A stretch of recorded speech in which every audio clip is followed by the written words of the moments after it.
All right, guys, tonight we're going to delve into a little movie called The Blair Witch Project. And this movie has a little special place in my heart. We'll go over that later. But first and foremost, we want to talk about our sponsor, the Cult of Cult Clothing Company. Cade, pull that little picture up for us right there. Yes, sir. Just give me one second here. They just dropped a new Nightmare on M Street, I believe it's part 3 shirt. They just dropped that bad boy right there. That's the scene where, Freddy busts her head into that TV, says Dream Warriors on it, man. Oh, yeah. That is an awesome shirt, man. I can't really read what it says down there. It has a lot of different text on it. Yeah. Dream no more, all night long. I sing this song, ain't gonna dream no more. Okay, so is that the Dawkins lyric? Dawkins did that song. From Nightmare on Elm Street 3, so. And so that's probably a lyric from the song. Yeah, and that movie had a great soundtrack, and that was one of the best, Nightmare on Elm Street movies they came out with. But that shirt is freaking awesome. It is. I'm definitely going to have to get that. And what we're trying to say is, if anybody else wants to get some of this gear, man, just go to thecultofcult.com.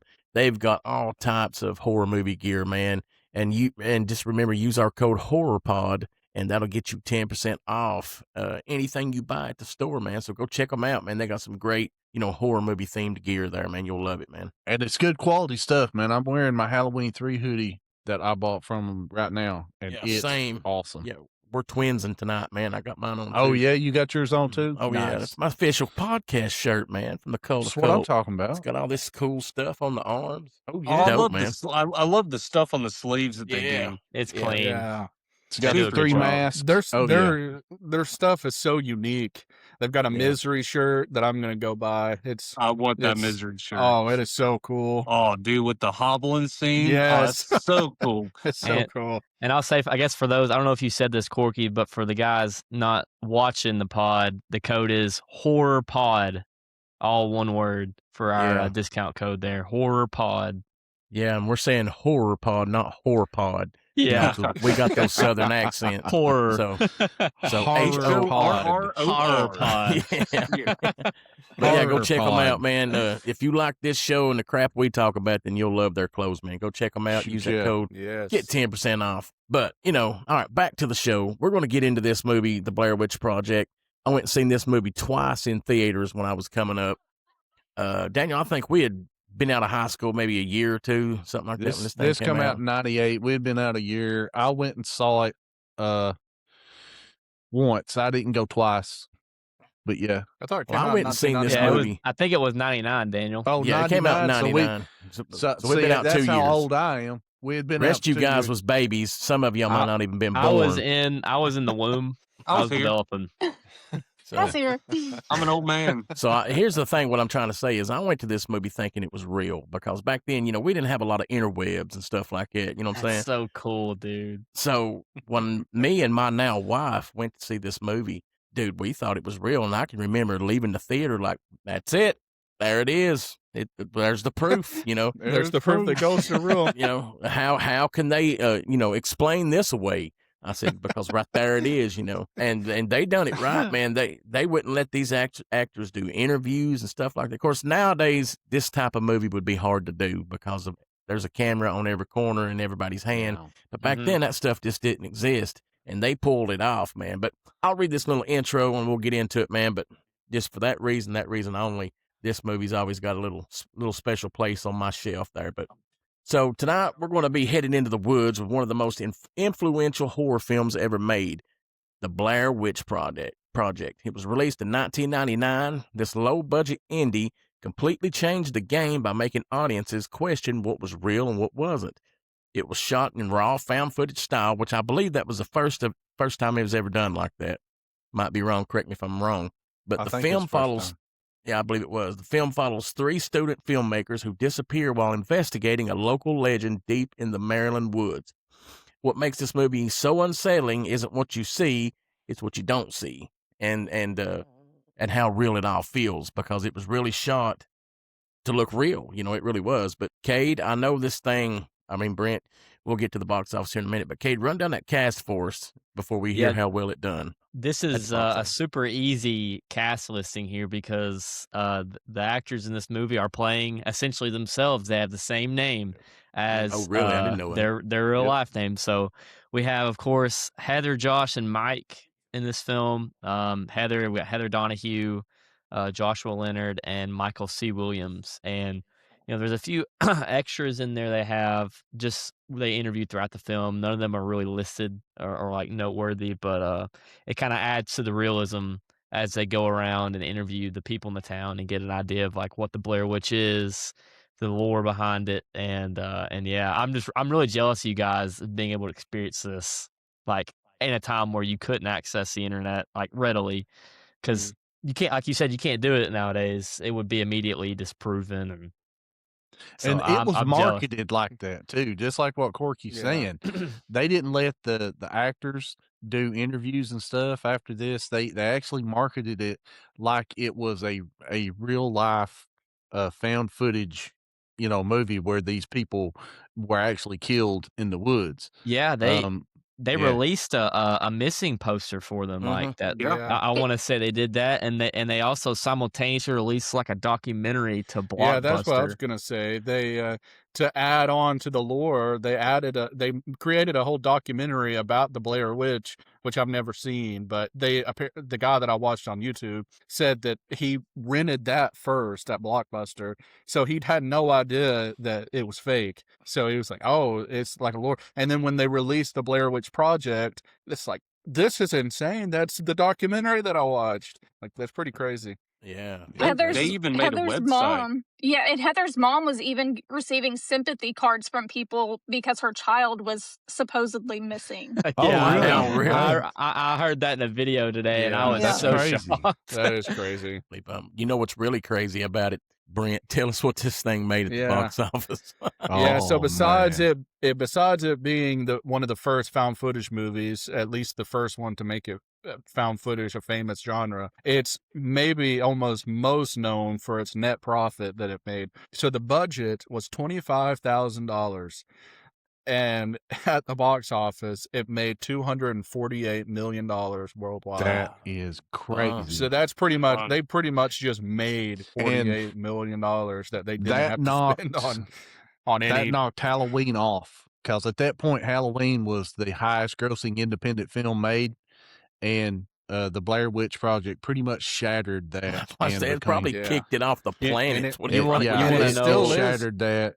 So I did a little bit of research. It still, to my understanding, holds the Guinness World Record for budget to box office ratio. Wow. So I think the Paranormal Activity was the closest to coming to. It was really close. But Blair Witch Project still holds that record. So yeah, I was just about to bring up Paranormal Activity, and I want to say the producer of Paranormal Activity actually turned down this project. He didn't see any value in it. And then, of course, when he saw how much money it made, he then went on to hop on Paranormal Activity as soon as it started to come up and got really popular. Well, it was Jason Blum.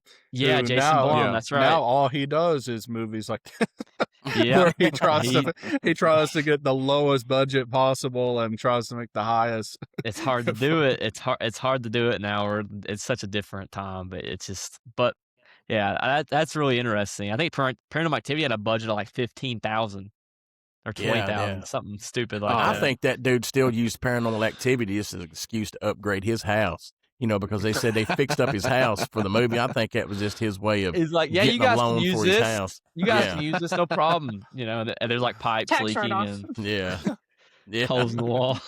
Yeah, he wrote all that off for work expenses, man. Got his house up, remodeled for free. Audrey, you got the Rotten Tomatoes scores for this thing, or maybe it don't even have them. I don't know. It does. So it's actually certified fresh. 86% on the tomato meter, 56% on the popcorn meter. Critics would say that it's praised for innovative found footage style that was pretty groundbreaking in 1999. Great at building tension through atmosphere and realism instead of jump scares. has that disturbing feel and a huge impact on horror as a genre. Audience found it slow paced or even boring, a lot of mentions of motion sickness, and a lack of clear answers or a visible monster sometimes frustrated viewers. So that's the part I like about it.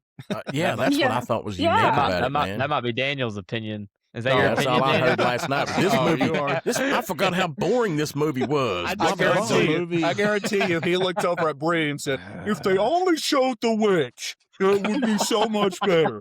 The movie is boring, guys. It just is. Like, even when I went to go see the movie in 1999, I'm sitting there and I'm like, man, okay. So I at that point I still didn't know if it was real or not. So I'm sitting there going, man, this ain't better be real, because I'd hate to have sat through an hour and 20-minute long movie of this crap and it not even be real, But anyway, we'll get to that later. Well, before I wanted to mention Bryson, you go ahead. Oh, no, you go ahead, Brent. The only thing I was going to mention before we get too far in was I was going to say, so obviously, this movie plays on it being a true story, but wasn't Texas Chainsaw Massacre the first movie to do that? It said that it was based on a true story, but that was a marketing scheme. And it, like this movie. Yeah. Technically, yeah. But you could also draw parallels to Ed Gein and, different things like that. So, I mean, technically, you could say maybe it could be based on a true story, but no, it was very much a marketing scheme, just like what this one is. Okay. Well, we'll just get into it, man. What was you going to say, buddy? I was just going to say, I hadn't seen this movie in years. I watched this movie in high school for the first time. And it was one of those movies that does not hit my list on rewatchable, like once a year or like, periodically here and there. It's like I saw the movie, I got it. It was entertaining. And then you move on and it's something I don't have to revisit. Last night I took the perfect example to rewatch this movie. And we watched it outside with the projector. So it's dark outside. I'm so jealous of you. You should have invited us over, Bryson. I should have. I don't think that I could watch this movie inside ever again, because I want to say up front before we fully get into this movie, my viewpoints on this movie, and I'm bringing it up now because it's already been kind of touched upon. Everything I dislike about this movie is also the same reason why I like this movie. And it's one of the most conflicting viewpoints I have towards a movie, because I hate how slow it is and nothing really happens other than them yelling at each other. So you're watching three people yell at each other for an hour and a half, and the camera's just doing this all the time. That's like watching this podcast. Right, yeah. And thank you for our viewers, because, here we are doing the same thing. So, but that's why I like this movie, is because if they would have made it more entertaining, it wouldn't have been successful. It wouldn't have felt like somebody picked up their camera in the woods and was like, hey, y'all need to see this. Yeah. If it was more entertaining, it would have seemed fake. It would have felt like a budgeted movie, instead of like three college kids going to do a documentary. So yeah, it's one of the most conflicting viewpoints I have on this movie, because I wouldn't want it to be more entertaining, but like I can't watch it all the time because it's not. Yeah, I basically 100% agree with you, Bryce. Yeah, I do feel like they could have bumped up the suspense though. Like, it got super creepy. The creepiest part about it, and I really liked it. It got super creepy whenever you started hearing the kids giggling outside the tent, and you started hearing things off in the woods, and especially after I can't remember which one it wasn't Mike, it was the other guy that disappeared. Josh. So especially after Josh disappeared, you've got, Josh in the background, or at least something that's mimicking Josh. So now your imagination is starting to get, run away with you. That part got super creepy, and I wanted to see more of that. Yeah, definitely. And when they got to that house there toward the end, it got real creepy. Yeah. But I think that was what made the movie, what made it good for me anyhow, is I was sitting there thinking this was real. I mean, Right. it was awesome. Yeah, But that's what's unique about it. yeah, you'll probably never have anything like that happen again. So, it was pretty cool. But the film starts off almost like a documentary. Heather, Josh, and Mike head into the small town of Burkittsville to interview locals about the legend of the Blair Witch. Now you get bits of creepy backstory, missing children, strange killings, and a hermit named Rustin Parr who claimed voices made him do it. Once they enter the woods, things feel normal at first, but then there's this slow building sense that something isn't right. You know what really got me? Another thing that made me feel like this movie was straight up unique was like they went around town and was interviewing people. Yeah. And those looked like And those- 100% real interviews. Yeah. Even to the Yeah. point where this Well- dude, go ahead. So they're actually plants. So did you guys look into the background of how they filmed this movie at all? No, I didn't. And I saw some things So, about it, but I'm interested to see they- what you got. Basically found these 3 people. They sent out a low budget advertisement asking people to come and try out for this movie or whatever. So that's how they ended up with those 3. They didn't tell the people that the townspeople that they were interviewing were actually plants. So the actors thought that they were actually people that knew this story and that the Oh. curse of the witch was actually real. Most Oh, of them that's were cool. plants. There was one, it was Wow. completely ad-libbed. The lady that was telling the story with the baby that smacked her in the mouth and told her to hush. Yeah, Yeah. that's what I was That going to say. was- She was That's like, what made it feel Yeah. so real. That was so they did ask her to come do it. So she was a plant, but it was completely ad-libbed. Like it was not planned what she was going to say at all. It was completely random. So she did really good as far as just coming up with stuff on the spot. So she Yeah, that was- basically came up with the whole lore of the Blair Witch by herself. Yeah, that She was did the good. interview that stood out in my mind is because she's Yeah. sitting there talking about this Yeah. witch, and the little kid's like, no, and putting her Yeah. hand over her mouth. And I'm like, you can't fake that. There's no way you can fake that. you know? Now Yeah. that was cool, Yeah. Like One of and she was just like, I don't go up there. Well, the You know, crazy Yeah. thing is, saying stuff like that, that's creepy. the crazy thing is, she probably only got paid like $50, and she and she Yeah. helps to create the lore of this whole movie. She probably Yeah. didn't get paid $50. They probably got her They a, probably got a paid combo 50 meal at cents. McDonald's or something. you know? Yeah. Give you $5. Somebody reach out to this lady. Let's get her a bag. You know what I'm saying? Yeah. Yeah. One of the unique interviews that's in the movie that was actually supposed to be more important than it was actually the 2 fishermen that they Mhm. spoke with at the beginning. So those guys were actually supposed to play a bigger role in the movie than what they were. It was kind of sort of like it was going to be revealed the whole time that it was actually the fishermen doing it, but the director decided to scrap that idea completely really? and go with more of a paranormal approach, which obviously paid off huge. Yeah, Yeah. I But think they were that su- was the right direction. They were supposed to have a Yeah. bigger role than what they did at the beginning, where they were just kind of Now giving the their opinion on two things. fishermen were funny though, because the one guy he was like the believer or whatever, and the other guy was like bull. You know? Yeah. He cast his line back out, and he's like, "You're stupid." Some of the stuff I told you guys this, I thought this movie was real, and I keep going back thinking about some of the stuff because I analyzed this movie because you're talking to somebody that wants the paranormal to be real so bad. I look for stuff and try to, all right, this makes sense. And, at the first of the movie, they were getting ready to do their first shot or their first interview, and they were at that graveyard. And so the guy's panning the camera around, and she's bent down putting her lipstick on in the mirror of the car, in the rearview mirror of the car, or the side mirror, you know what I'm talking about, of the Yeah. car or whatever they were Yeah. driving. And that's another thing. I was sitting there in the theater seat, and I was like, see, she wouldn't be putting her makeup on in the rearview mirror of a car if, that's just not something they would do. So I was picking out little details like that through this movie that I was using to validate, whether this was real or was it not, That's how I am. I wanted it to be real so bad. But So I know that a lot of people look at this movie and I can honestly see like how Daniel, you think this movie might be boring and is lacking a lot of what we typically would be getting out of a horror movie, where like albeit like jump scares, just added suspense and stuff.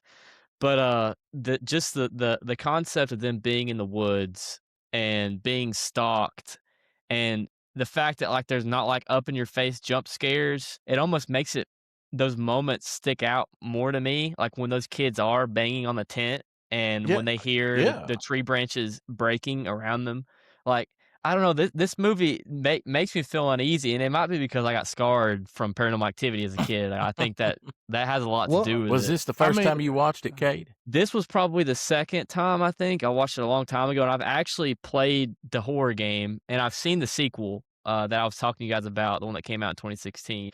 I am a fan of the franchise, but this one is like, it's my favorite because, it has an open ending. There's no explanation, exactly as to what's going on, especially with some of the character decisions that you get into in the movie, especially when you've got Mike, who, this may jump ahead, who kicks a map into a creek.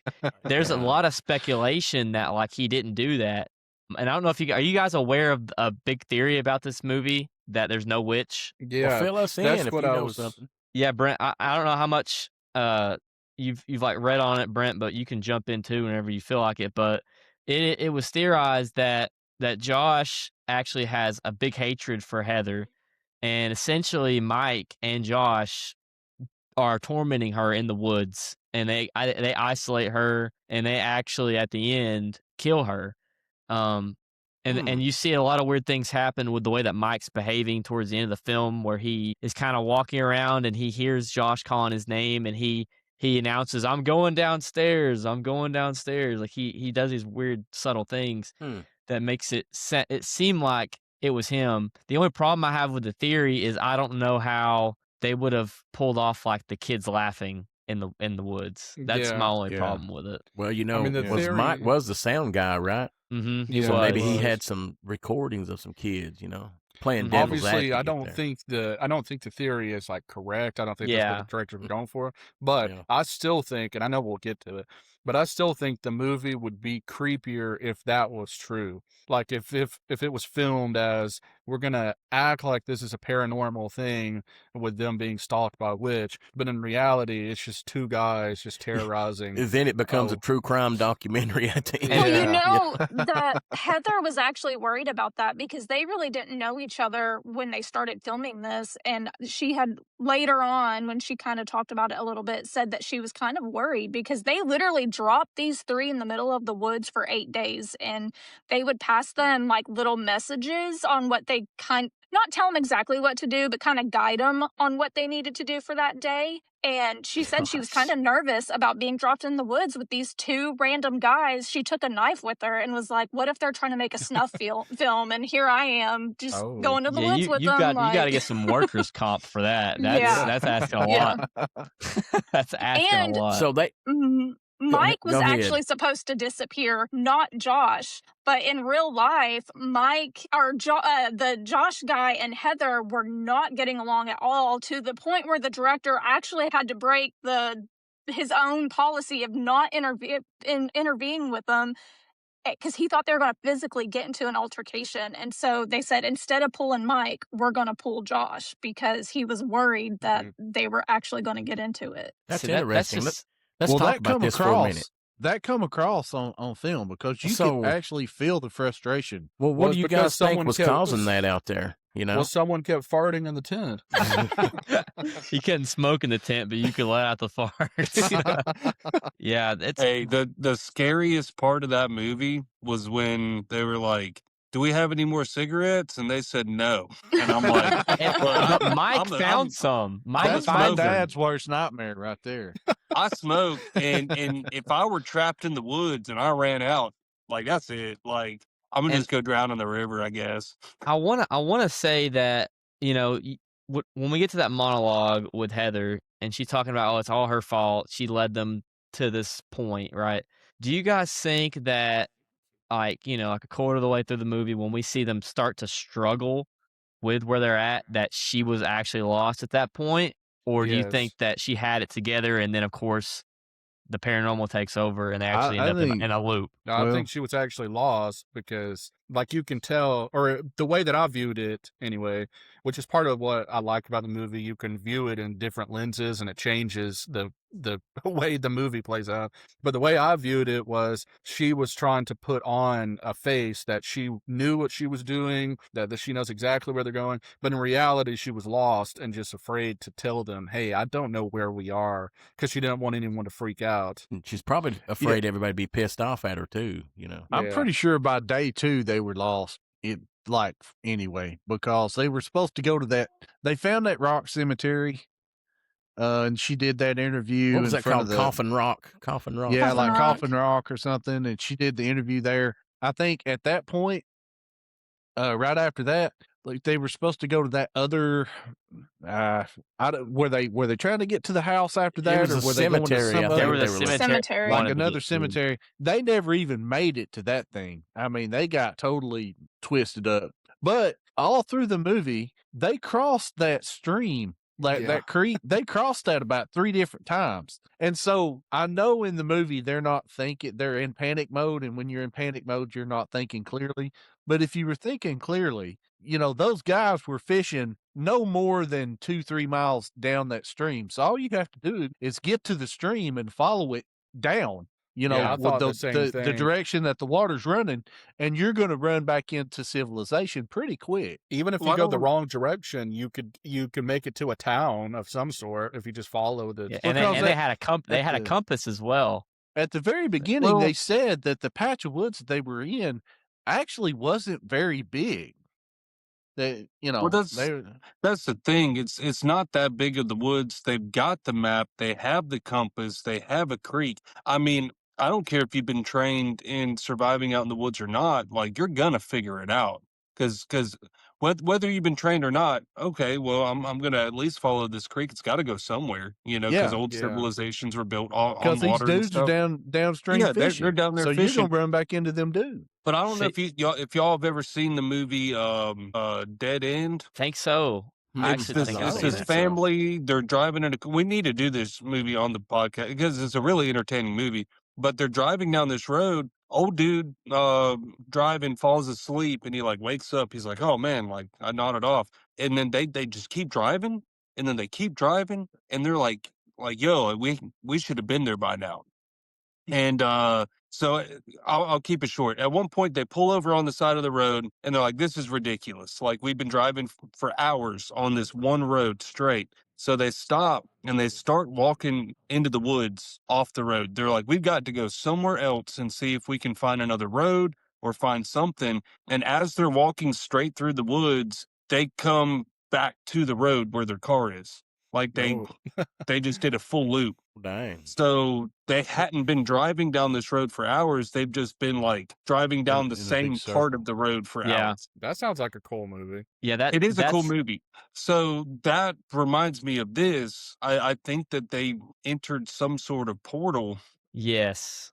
And they've just been looping for days. Yeah, they were just walking in circles for days. Yeah. And I don't know if you guys have either played the Blair Witch game, which is a terrifying game, or seen the sequel to this movie. They make the witch and a lot of paranormal aspects a lot more obvious in the second film or the sequel. But there's a little clue in this movie that you can see towards the end. Like not only that they're in a loop, I think that's determined based on what Bryson said, but there's actually a bit of potential like time travel in the film.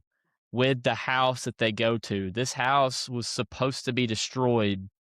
While it was, it was in a rough state, but it had supposedly burned down and was destroyed. And Mike and Heather completely, go to a house that's partially intact, and able to walk up and down the stairs, no problem. It's supposed to be burnt down, and so a lot of people have theorized that they actually may have had traveled to a different time period in the movie, and so. There was completely no hope for them in that. I like that theory. And to go off of that, they kept repeating throughout the movie, like, this is America. Like, we have destroyed most of the large forests. It's pretty much, groups of forests and then civilization. So they're like, we're bound to find somebody. No matter what direction we go in, like we're in the United States of America, we're gonna find a town or a road or something. So I mean, yeah, if they went, back in the past, it might not have been so developed, and that section of forest might have actually spanned a lot larger than current time. And that's So I heard something about else that. You go ahead, Dad. All right. Well, I was going to say that's something else that I find like super creepy. That's another aspect of this movie that I did find creepy. Situations to where you see the characters in danger and they're up front right there. But like in this movie, okay, two things happen. You know that less than 2 miles down the stream are two guys that are just fishing completely safe. Okay. That to me is creepy. Like they're lost, completely lost. And at Hey, that point, they can't find their way out at all. There's two guys down the stream, less than 2 miles away. They're fishing completely safe. I find that creepy. They're lost in the woods. There's no way that they're going to get out yet. Okay, you hear airplanes all through the movie flying overhead. If you listen, the people in those airplanes again completely safe, and so you're in that moment with the people that are lost in the woods, knowing that these people ain't going to make it. But in that exact same moment, you hear these planes flying by, knowing that those people in those planes are completely safe. I pick up on little points like that, and I think that stuff like that is creepy. Yeah. See, I didn't really notice the planes that much. Oh, so that's it's good all that through you. the movie. That's Mhm. good that all you through Hear it. it a couple that you times. mentioned it. The Yeah. only thing I was going to point out was there's another theory too. So I think the time travel one probably is the most prominent theory. Would you agree with that, Cade? Or I think so, yeah. Because even in the second film, like they experience it. and I know it's in the So video game too, right? Mhm. But Yep. but there is another theory that and this is more along the lines of, so it still could be the witch doing it, but she's doing it through the real, like through the present time, and that she's so their compass is actually being affected by the technology that they have, so it keeps showing south when it's being affected by the technology they have, and they just keep walking around in circles because they're just following the compass the whole time, but it's always showing south because of that. So, and the witch could be involved in that. So if you want it to be a paranormal story, that's not a time travel, you could say, okay, the witch is kind of affecting the compass, and they keep going around and around, and that's why they keep, because she's so focused on the map and on the compass, so she's like, oh, I just have to go south, but the compass is messed up. So Yeah. Definitely Well, like forget that compass. You get back to the creek, man, and you just follow it back into town. Well, you know why they Yeah, can't do that that's- though, Daniel? What do we have to make it a horror movie? Isolation. And if That's they right. follow the creek back down, the stream there just a little bit, then they're back in reality. You and know, they're something I That's wanted to right. say, Isolation Corky, goes do you away. think this is a horror movie? I do, because it's got paranormal aspects. That's one of the rules. It has to have, if it has anything that has to do with paranormal, then yes, it's a horror movie. Okay. Yeah, Because I it doesn't consider show it a horror death on movie. No, screen. Well- but it's paranormal leapfrogs the death scene. See, Okay. I'll draw a diagram out for you later. Okay. You know, diagram it I out. wanted to. I looked this up to make sure I was right about it, and I know that one of the complaints is the fact they didn't follow the stream, but I think Mike actually suggested they do that. Really? He probably Okay, did. I think he did, I lost that. but they end up back in the same spot because they're in the loop. Oh, Really? well, think if that's the yeah. case, Well, if that yeah. actually is the case, and they started They're- following it, They're then screwed. then it has to be a time. Yeah. Yeah, Because- then the story's true. We Yeah. just proved Because that the story's true. they're directly under the influence of whatever is going on. As it's a soon Bermuda as Triangle in the woods. That's what the it is. runes, when they see the runes around them, I mean, I think they're essentially they're in the trap. The There could paranormal have been trap some at that Bigfoot point. in there too, making all Well, them little. So, okay, here's my question. Yeah, this So turns you out to had- be a Bigfoot movie. Yeah. She's got a map. She's got a Mhm. map this whole time up until the map like disappears. Mike kicks it into the creek or whatever. Yeah, So she's got a map. Somebody had to have been in that area and map that out. So somebody had to have been able to go in that area, map it out, and then get out unharmed. Yeah, I think Good it was point. a well-known thing. It was the Burkittsville, what Burkittsville Witch. I mean, they knew where Coffin Rock was. They knew where the cemetery was. It was people actually went and done this thing they were doing. It's just, they got caught up in the witch triangle, when they went in there. must have been Yeah, at the right time of I don't year or know if something like that. like topography can be done from a plane or like a helicopter essentially to make it. But that's a good point because how would there, you would think anyone that ever Yeah. tried, there would just be a big circle. Yeah, if nobody Don't go here. ever made it out, nobody would know where Coffin Rock is. Nobody knows where the house is. Nobody knows where the cemetery is. So somebody had to have went in there and made it. Yeah. Who Yeah, knows? that's a We good, don't know. that's a great point. I Let didn't me think read about this that. middle section of the stuff. Just we are done all up in this movie, but just for the sake of the outline of the podcast here, let me read this. So we went over the beginning, and now we've already been talking about it, but this is where everything starts to fall apart. The group gets lost, tensions rise, and strange things begin to happen at night. Sounds outside the tent, stick figures hanging from the trees, piles of rocks appearing around the campsite. Josh eventually disappears, and the group becomes more desperate and unstable. And the map gets kicked into the creek or lost, And at this point, we can kind of start feeling the panic setting in. We've went all over all that, but some of the things we could have talked about was the map incident and, basically the sounds of the children laughing and snapping twigs and stuff at night. All that stuff was creepy to me, man. And, Yeah. And all all like of I it said, escalates. Like the first night that they spent in the woods, nothing happened at all. Right. Nothing. Just goes right into the next day. The second night, there's some branches that broke and stuff. It drew them out of the tent. They're looking around. They're scared. Okay. Third night, it escalates a little bit more, up to the point to where, either the third or fourth night, you're hearing kids at this point. Now you're hearing people calling out from the woods. Are those voices trying to draw you into the woods? You start questioning that. Meanwhile, the group continues its internal breakdown. And then, one of the nights, eventually one of them, disappears. So they wake up and dude's gone, all of that continues to escalate. And I like that for this movie because that's how real paranormal stuff happens. Like I lived in a haunted house. I didn't have, super paranormal stuff happening on night one. I lived there for a year or two and nothing happened. And then little things started happening.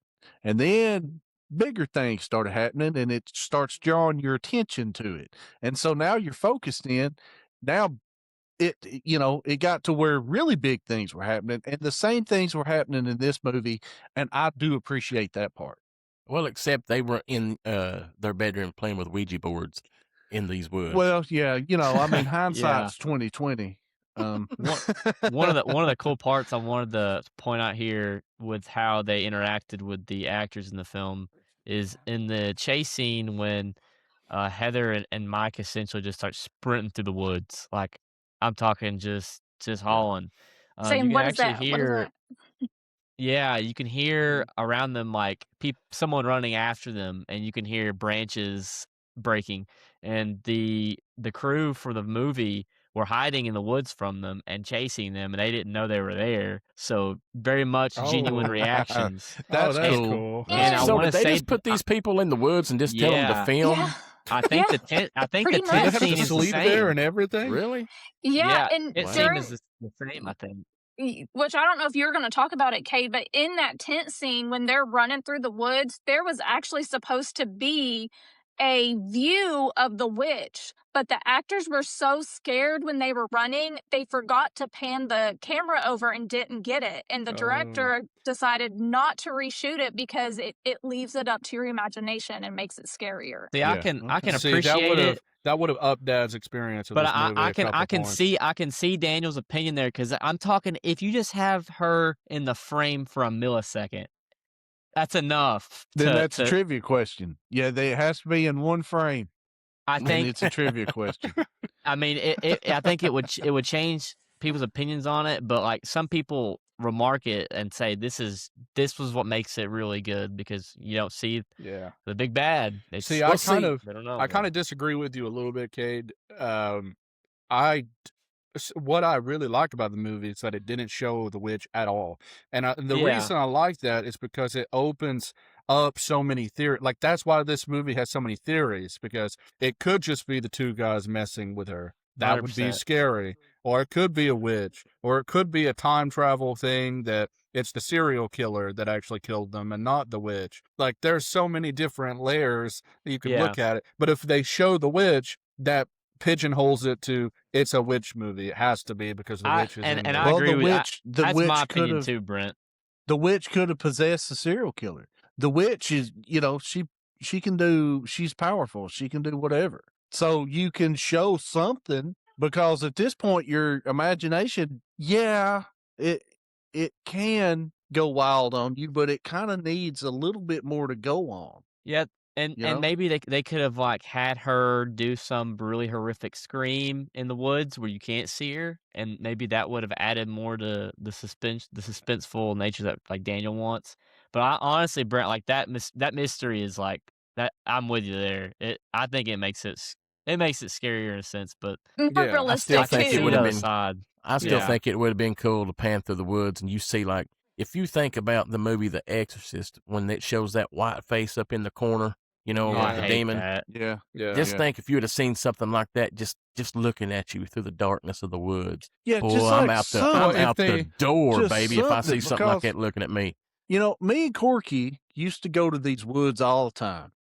And we hung out in these woods, and we played hide and seek in the woods and all this other. And there for a long time, there was weird crap that started happening in the woods. So you hear all this weird junk. You hear branches breaking that's not supposed to be breaking. You hear what sounds like footsteps following you whenever you stop, the footsteps stop. It can freak you out big time. It puts you in that moment, and if you see that, and then all of a sudden you get just a little bit of a visual, there's like, okay, there's proof that they're not in there by themselves. To me, that's even scarier than just my imagination going, were they seeing something or were they not? Because me and Corky have been in that situation before. Yeah. Yeah. Well, I tell you what, this is pretty much what this movie is. Daniel, do you got any trivia questions this week? We'll just go into that, then we'll break down the end of the movie. All right, so we'll go ahead and get started. See if I can get one in this week since freaking Bryson ain't here. Yeah, the professor's gone. I gotta check. All right, we'll start off. What day did the group become lost? Day 2. I mean, Corky. Okay. I recognize Corky. Day 2 or Saturday. Does anybody I don't else have a guess? I guess I'm wrong then. I don't know well, okay. Are you talking about the day of the Okay. week? Now I'm counting the days from by the night. So I'm counting the days by the night. Cade. So Cade, go. The fourth day. Anybody else? Brent, Brent? day 3. That is what I had, was day 3. Because God, right. Corky said the second day, which technically it was the second day in the woods, but they had already spent the night, one night. See. So yeah, what do you mean see? What, you going to complain about that? The clock can't start until they're in the woods, man. No, you have to count it for the whole movie. God, Man, get out of killing here me, with man. that bull. All right. On night 4, what time was it when Mike asked? Cade. Audrey. Cade, go. 3 a.m. 3 a.m. is correct. Audrey, did you have that one too? Yeah. Yep. Excellent. Give her a point too. You guys both Yeah, get a give her a point. for that. point, Cade. All right. I got her on next, board. next question. Who kicked the map into the creek? Brent. Cade. Audrey. Ah, I heard Cade first. No, that's bullcrap. I heard Everyone here heard me It first. was Mike. Mike was the one that kicked the map into the creek. All right, here we go. What night did the group hear the kids giggling outside the tent? Count your nights. Brent. Cade. Brent. I heard The- Brent. I think that was the third night. Whoa, wait. Third night in the woods. If you're going by, you better be specific it's about it. Fourth night if you count the bed. The You got to hotel, count but the nights they were planning the trip anybody too. else got a question? Anybody else got a guess? Audrey, you had rang in. What was your guess? I don't think I rung in, did I? Well, did you not on that one? No. Okay, never mind then. I'll say fourth night. You who said else third, was right, Brent? I'll say fourth. Okay, well, Yeah. y'all are wrong.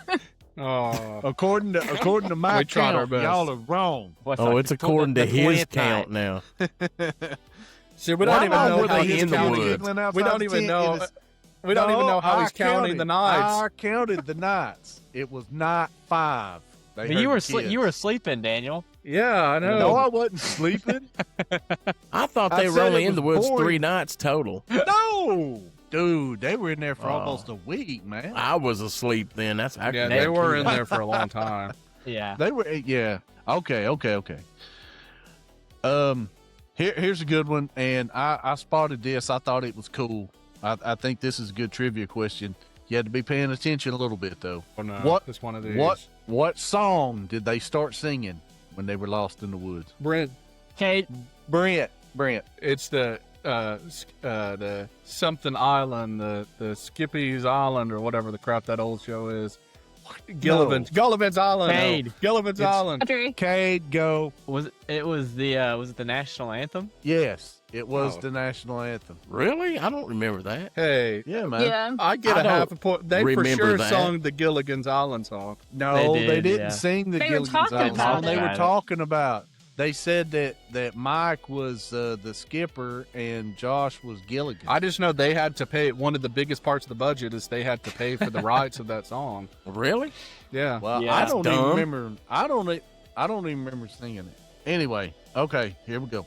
Count your nights. Gosh, Oh. I hate What night guy. did Josh disappear? Cade. I heard Cade. Was it the 6th night? I got the 6th night. Josh disappeared on the 6th night. I'll be honest with you guys, I just pulled that out of my butt. Yeah. Hey, a point's a That's point, okay. man. I must have been drunk when I asked this question because this question don't really make no sense. Is that one but- of my chat GPT questions? Corky's question about the barrel and the gun and the knife. I knew it was Yeah. wrong when I was Dude, reading he it. stabbed him with the barrel of this rifle. I All right. promise. So, who was the one that disappeared? Cade, Cade. Josh. Josh was the one that disappeared. Okay, now I still can't get I've over got- how usually he asks questions about license plates and stuff, and then the last episode I'm about to give you a real hard one, a I've super got- tough one. How did the old people die in Midsummer? What was Two unique questions about the left. old man? 2 questions left, Okay. old man. All right, Okay. old man, you ready for this? Yeah.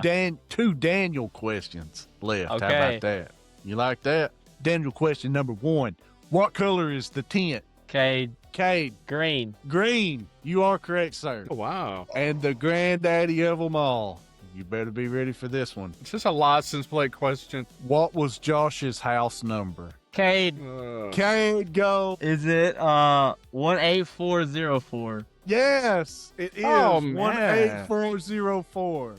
Well, Cade How did you is know a- that? Cade all Cade over is it a tonight. master at Blair Witch Project. Where Bro, I were took you notes at, for this Audrey? one. What happened? You didn't even bring in. Look, let me tell you, I had how many rock stacks they had.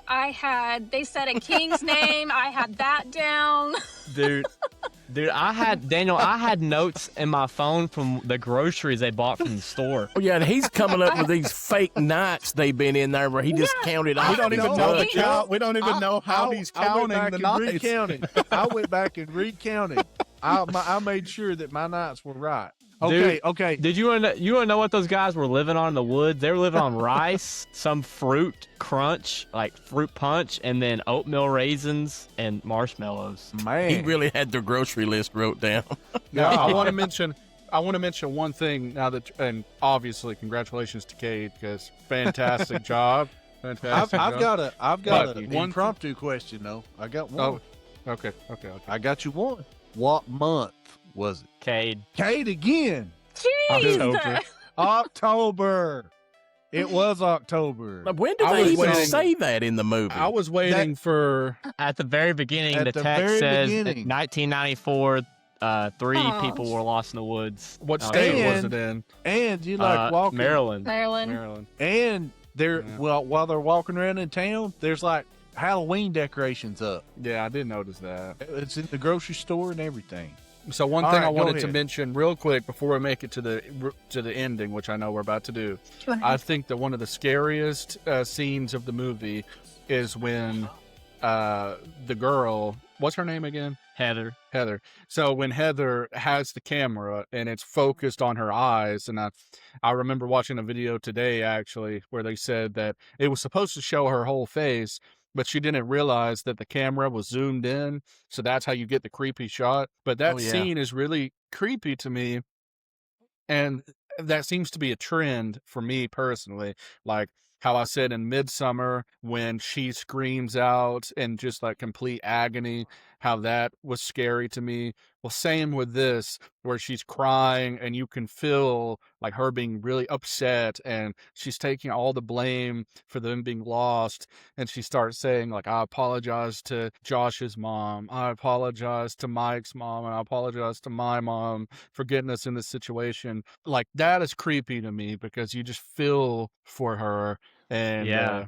and Yeah, obviously that that shot has become iconic since it's the cover Yeah, of the movie. That And was at that another point, one of she had those found scenes The where remains of Josh. sorry, Kate, but that was another one of those scenes where I validated this being real because, man, that was real snot coming out of her nose. Yeah, dude. Well, Just I'm raw like, emotion. you can't fake a drip of snot like that. To add to that, if you've ever seen what was that? Which one of the scary movies was it? It was that they like were Scary spoofing Movie that.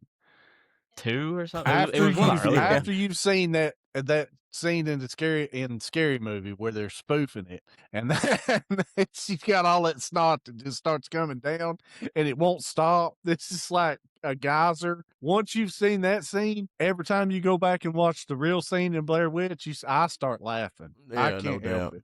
As soon as I see the snot, I'm like, All right, guys, you ready to get to the ending here real quick? Let's go for Yeah. it. All right. First off, Audrey, is Josh in the car now? Is that Josh? He is. I was see trying him to get him climbing to in there. Here, I'll make him join. What's up, buddy? Well, he What's can't up, hear me, Josh? can He he? can't hear you yet. Now he can. Oh, what's up, Josh? What's up, Josh? How's it "Hey, going, what's buddy? up, man?" Did you watch the Blair Witch Project? So we were watching it last night, and our daughter came in, and she goes, "Is this the Blair Witch Project?" And we said, "Yeah." And she goes, "This is the most boring movie I've ever seen in my life." Oh my God, sounds just like Daniel. She's man. like Daniel. Yeah. Golly bum. That's it, man. That's it. Well, all right. Well, we'll just here. You know, the movie is what it is. They come upon a house that's supposed to be the witch's house, correctly? Correct. Yeah. Yes. Correctly. What the yeah, freak that's am I the serial saying? killer. The serial killer. killer's house. The serial killer. But anyhow, they go in there. What is it? Is it Mark that gets down Mike. there? Mike. It's Good Mike. Lord. Well, anyhow, there's this whole big scene of them. If she's chasing him, he's in front of her. Then she finds him in the basement, staring at the corner, and the freaking movie just goes off. Yeah. Real Yeah, they creepy, actually- man. What's your guys' Oh, take yeah. on that? I love the ending. Right before this, we see that Heather finds the remains of Josh, like some teeth and some hair with some blood. Yeah. And so that kind of sets off everything. And then they at night hear Josh calling for them, and it eventually leads them to the house. And we hear Josh calling out to Mike in the house for help.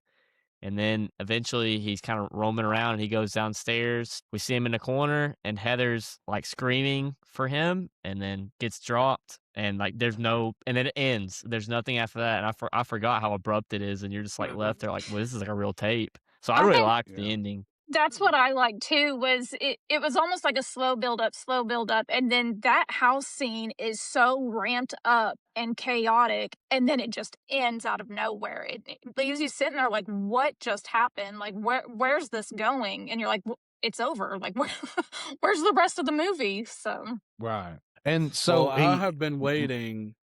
Oh, you go ahead first, Dad. I was just going to say, Mark was staring into the corner, which is what the serial killer made the children do. Mhm. And so it leads you to believe, okay, so is it the witch that killed the girl, or was it the serial killer that claimed that he was possessed by the witch and all of this other? So it actually ended with basically what they were being told in town with how, you know, the kids would be made to stand in the corners. So yeah, I thought that was a cool enough ending. That's Yeah. my take on. Now, to me, the house scene, the ending scene, is probably the scariest scene of the movie. Now, I've been waiting to say this at the end because I didn't want to jump too far ahead, but this is where I agree with Dad slightly. And you know how much I hate saying, you know how much I hate saying that, but this is where I agree with Dad slightly. I know. So this is where I agree with him slightly that for as slow as the movie is, for us to get about 2 minutes inside of the house before everything ends, it's like, okay, I still don't want to see the witch. Like, you know, I'm not like Dad and want someone to be wearing a hockey mask around the house, and that's I didn't say anything about hockey mask. but I'm just teasing. But Killing me. But I do want to see more inside of the house, like maybe 5 or 10 minutes of them inside of the house. Maybe explore the house a little bit first, and then kind of stumble on the remains or something. Because I will say, like, yes, that's what makes it realistic. It's the slow burn, but also it is still a movie for entertainment purposes. So they still have to, in my opinion, it would have been better to maybe spend 5 or 10 minutes in the house, uh, just for the payoff to be a little bit better. Yeah, the Because payoff was lacking. You needed more bang for your buck, I think. yeah, the payoff Yeah, I is can just a agree with that. little, it's a little light for how much you, and the movie's not long either, but it feels like it is a really long movie. The movie's only like an hour and 20 minutes or so, but it feels like a full 2-hour movie for how much you're stuck in the woods with the Because guys. it's such a slow burn. And I would be fine with it. I would be fine with that if the payoff was a lot better. But yeah, the payoff was pretty slim for how much time you invest. I can agree with that. Well, that's the Blair Witch Project, guys. You guys want to throw a quick rating on this bad boy? Let's do it. Let's do it. Shoot down. Cade, what you got, buddy? Yeah, so I'm a huge fan of found footage films, ranging from this movie to Paranormal Activity to even some like Cloverfield that I hope we can review one day. 'Cause I God love ride on Cloverfield. that movie's soul is all I'll say. I know you hate it, but it's just Look, we it's can cool do to me. it. That way I can just cuss it the whole freaking It's the episode. same way that I feel about horror games. Like I recently just played the new Resident Evil Requiem game. The first person sections in that game are horrifying. One of the greatest games ever made. I agree with that. And with just the feeling of being first person in the moment, trapped in the woods, this movie makes me feel something that most movies don't. So I'm gonna be a little bit higher on this one. I'm actually gonna give this movie an 8 out of 10 Yeah, for what buddy. it did. That's Very it. much culturally significant in my eyes. And I know the music and stuff is bad, but I'm just gonna give it an 8. That's how I feel about it. Cool. All right, Audrey, you go. So if I was rating this as 9-year-old me that seen this for the first time and thought it was legit and real and this Blair Witch was going to come and kidnap me out of my bedroom, I would rate it a 10. But as an adult, I'd probably have to say I'm right between a 7 and 8, so I guess round up to 8. It has that cultural significance. It's got that realism fear that you just don't get in movies anymore. It's probably not a movie that I'd watch multiple times a year, but it's nice for a little bit of nostalgia to go back and just enjoy it every now and then. Awesome. So will you give it between 1 and 8. 10?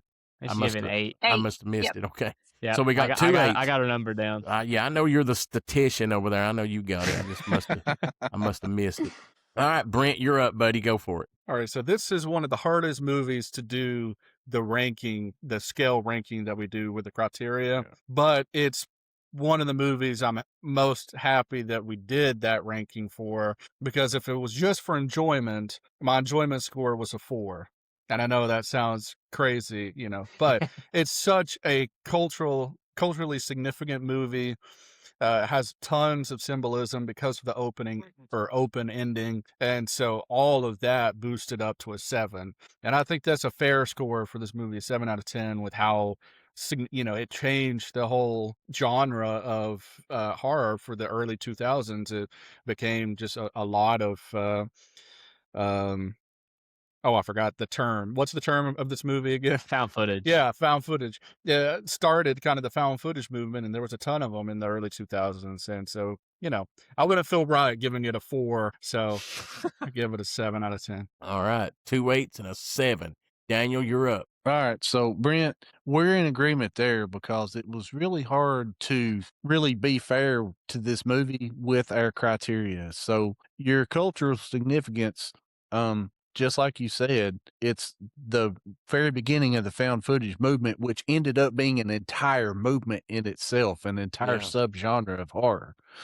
So that's a 10 right there. But my overall enjoyment score was, a lot lower, like a 4 or 5, because it was such a slow burn and it didn't have a lot of payoff. Didn't have any symbolism, music, or special effects. So you pretty much had to toss out our normal criteria and just think about it, in those kind of terms. So when I did that, I ended up with a 6, which is still above average because I've seen worse movies. I've seen better movies, but I've got a 6. All right. So for myself, like I said, back in 1999 when I first watched it, I thought it was real, and I thought it was real as a 20-year-old. Audrey said she was a 9-year-old. I thought it was real as a 20-year-old. And so if I'm giving it a ranking from back then, because I had that experience, I would have gave it a 10. But rewatching it now, as a older man that's raised 3 kids, I would definitely give it about a 6 now, because it just doesn't have that. What made the movie unique was the fact that I thought it was real. When you take that away, that takes a whole lot of the movie with it. So for me, I'm going to give it a 6. So Cade, what's that average out for us, buddy? That gives the Remember That podcast an average of a 7 out of 10 for the Blair Witch Project. So that's not a bad score. I think that's a fair score, I think given it's fair. how perplexing this movie is. I can see that. Yeah. Well, I think that's a good score. So that's the Blair Witch Project. It gets a 7 out of 10 from the Remember That crew. We got a big special show coming up next week. We're going to interview Terry McMahon. She played Pam from the Texas Chainsaw Massacre. So next week, we're going to talk a little bit about the movie. We found out tonight Audrey hasn't seen the movie, so go watch the Texas Chainsaw Massacre this week. It. You live in Texas. Texas. Research this weekend and watch you have it. to watch it. It's you gotta watch crazy you haven't seen it. We'll and watch so we're going to interview Terry McMahon. She played Pam. She is the chick that gets thrown up on the hook right at the first of the movie. One of the most iconic scenes in horror history, man. And I don't know about you guys, but I'm, this is one of those bucket list things for me. Dude, I am super She's excited. one of the first. she's one of the first characters to be killed, not killed, but to be captured out in daylight by a horror movie. Which made it even villain. scarier for me. Leatherface can get you in broad daylight. And he comes out of the house. Comes in out of the house, and the sun, like on purpose, I think, is filmed to where the sun just hits him right when he grabs her. It's that's going to be. I'm in for a different type of movie. That's going to be a unique show, because we're going to get to take, not only interview an actress from the movie, but we're going to get a take from Audrey that hasn't seen that movie, which is unheard of. Let's just be honest. That is crazy. It's right here behind me on the wall. But that is insane. So I'm super stoked about that show. Looking forward to that, man. And before we cut out, don't forget to go to thecultofcult.com and just check out their gear, man. All types of horror movie gear. It helps us, helps the podcast and helps us grow. Leave us a review, give us a like, and comment on some of these stuff, man. So we'll know you out there, and we know you like what we're doing. Appreciate everybody joining us tonight, man, and make sure and catch us next week for that special show. Until then, guys, we'll see you next week. Bye, everybody. See you. Bye. See you. Bye.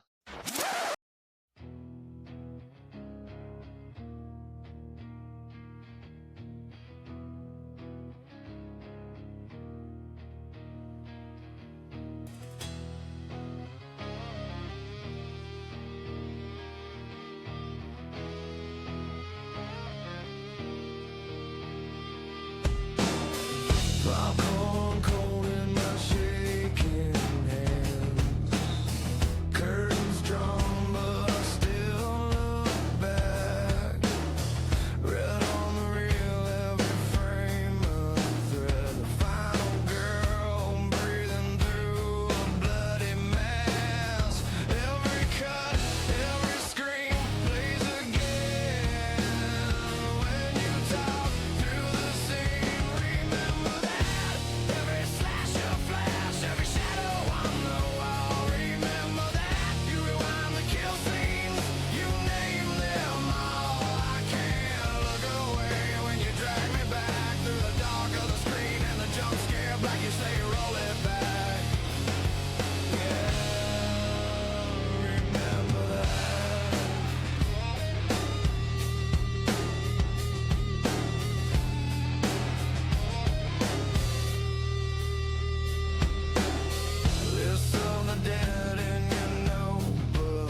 Bye.